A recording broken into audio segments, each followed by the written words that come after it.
my grief I have spoken. For every hour I suffer agonies of heart while I strive to understand the way of the Most High, and to search out part of his judgment. And he said to me, You cannot. And I said, Why not, my Lord? Why then was I born? Or why did not my mother's womb become my grave, that I might not see the travail of Jacob and the exhaustion of the people of Israel? He said to me, Count up for me those who have not yet come, and gather for me the scattered raindrops, and make the withered flowers bloom again for me. Open for me the closed chambers, and bring forth for me the winds shut up in them. Or show me the picture of a voice, and then I will explain to you the travail that you ask to understand. And I said, O sovereign Lord, who is able to know these things except he whose dwelling is not with men? As for me, I am without wisdom, and how can I speak concerning the things which thou hast asked me? He said to me, Just as you cannot do one of the things that were mentioned, so you cannot discover my judgment, or the goal of the love that I have promised my people. And I said, Yet behold, O Lord, thou dost have charge of those who are alive at the end. But what will those do who were before us, or we, or those who come after us? He said to me, I shall liken my judgment to a circle. Just as for those who are last there is no slowness, so for those who are first there is no haste. Then I answered and said, Couldst thou not have created at one time those who have been, and those who are, and those who will be, that thou mightest show thy judgment the sooner? He replied to me and said, The creation cannot make more haste than the Creator, neither can the world hold at one time those who have been created in it. And I said, How hast thou said to thy servant, that thou wilt certainly give life at one time to thy creation?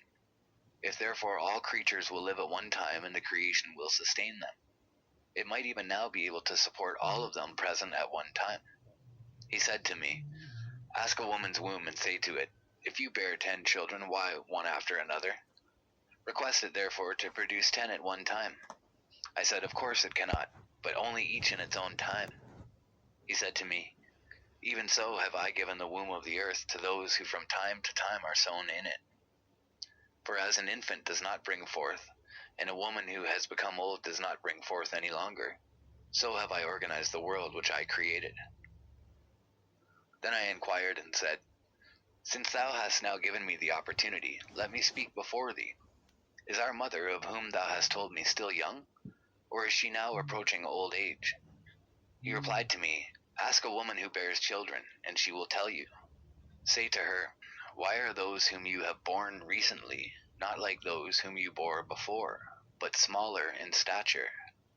And she herself will answer you, Those born in the strength of youth are different from those born during the time of old age, when the womb is failing. Therefore, you also should consider that you and your contemporaries are smaller in stature than those who were before you, and those who come after you will be smaller than you, as born of a creation which already is aging and passing the strength of youth. And I said, O Lord, I beseech thee, if I have found favor in thy sight, show thy servant through whom thou dost visit thy creation.